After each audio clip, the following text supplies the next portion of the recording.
PP 217 की आवाम ने अपने उम्मीदवारों से महंगाई पर काबू पाने के लिए उम्मीदें बांध ली।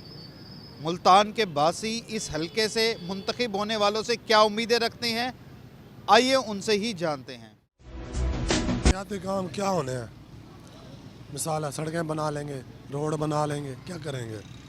मेन बुनियादी जो काम है ना, वो पाकिस्तान का जो मसला वो महंगाई का है। मुश्किल है, हमें नहीं लगता है कि काम होंगे।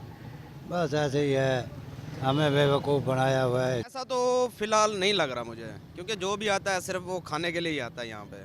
तो इसलिए इस दफ़ा सोचा किसी को वोट नहीं देंगे हम। महंगाई में जो है ना, ये महंगाई सस्ती करते गरीब आदमी रोटी खा लेगा। हम ये रिक्शा चलाते हैं, सारा दिन में 200-400 रुपया आता है।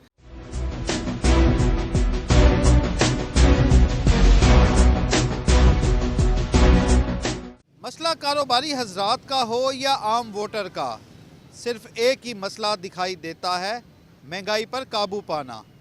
मुल्तान के पीपी 217 के वोटर अपने मुंतखब नुमाइंदगान से उम्मीदें बांधे हुए हैं कि महंगाई पर काबू पाने के लिए खसूसी इक़दामात किए जाएंगे।